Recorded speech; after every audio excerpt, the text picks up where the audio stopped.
Joshua 8. Victory at Ai and covenant renewal. The Lord said to Joshua, "Do not fear.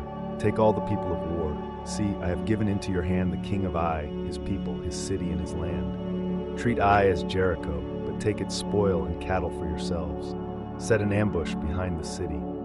Joshua chose 30,000 mighty men, sending them by night to lie in wait west of Ai.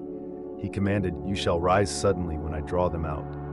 When they pursue us, seize the city and set it ablaze." Joshua led the main force before the city, with 5,000 more lying in ambush. At dawn, Ai's king saw them and hastened out to battle, not knowing his city was trapped. Joshua and his men feigned retreat, drawing the enemy away. Then the Lord said, "Stretch out the spear in your hand toward Ai, for I will give it into your hand." Joshua obeyed.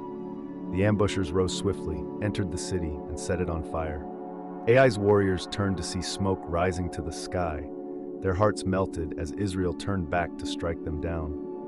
They caught Ai's forces in the midst, Israel in front, the ambush behind, until none remained alive except the king, who was taken captive. 12,000 men and women fell that day. Joshua kept his spear extended until the destruction was complete. The city was burned, left a ruin forever. The king of Ai was hanged on a tree until evening. At sunset, Joshua commanded his body be taken down and buried under a heap of stones at the gate.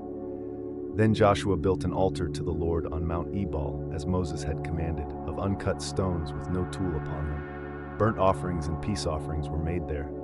He wrote on stones a copy of the law of Moses. All Israel, elders, officers, judges, strangers, and natives, stood on both sides of the ark, half before Mount Gerizim, half before Mount Ebal, as commanded for the blessing and the curse.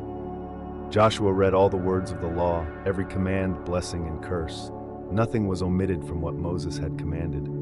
Thus, after judgment came mercy, and after defeat came victory, because the Lord fought for Israel.